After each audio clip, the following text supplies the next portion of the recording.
અત્યારે ઓપરેશન સિંદૂરને લઈને મોટા સમાચાર સામે આવ્યા। ડેપ્યુટી આર્મી ચીફે જણાવ્યું, એક બોર્ડર 3 દુશ્મન હતા। ઓપરેશન સિંદૂરમાં ચીને અમને હથિયારોની ટેસ્ટિંગ લેબ સમજીને બેઠા। તુર્કીએ પણ પાકિસ્તાનને ડ્રોન આપ્યા હતા।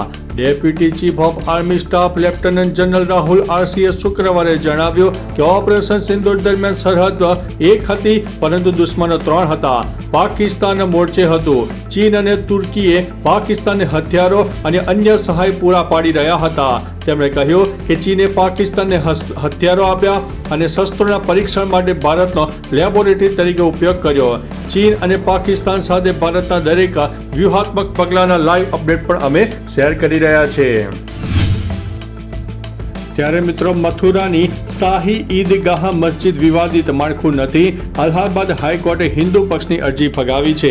અલ્હાબાદ હાઈકોર્ટે મથુરાની શાહી ઈદગાહ મસ્જિદને વિવાદિત માળખું જાહેર કરવાની માંગ કરતી અરજીને ફગાવી દીધી છે। 23મી મેના રોજ કોર્ટે હિન્દુ પક્ષની અરજી પર નિર્ણય અનામત રાખ્યો હતો। હકીકતમાં 5 માર્ચે હિન્દુ પક્ષના વકીલ મહેન્દ્ર પ્રતાપસિંહે માળખાને વિવાદિત જાહેર કરવા માટે અરજી દાખલ કરી હતી। કોર્ટે કહ્યું હતું કે મસ્જિદ પાસે જમીનના કાગળો નથી, તેમણે અતિક્રમણ કર્યું છે। તેને મસ્જિદ કેમ કહેવું જોઈએ, જેથી મસ્જિદને પણ વિવાદિત માળખું જાહેર કરવું જોઈએ। મુસ્લિમ પક્ષે આની સામે વાંધો ઉઠાવ્યો હતો। તેમાં કહેવામાં આવ્યું હતું કે હિન્દુ પક્ષની માંગ બિલકુલ ખોટી છે।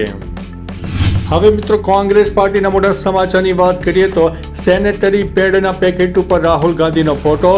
કોંગ્રેસ 5 લાખ મહિલાઓને વેચશે આ પેડ। બિહાર વિધાનસભા ચૂંટણી પહેલા કોંગ્રેસ બિહારમાં 5 લાખ મહિલાઓને સેનેટરી પેડનું વિતરણ કરશે।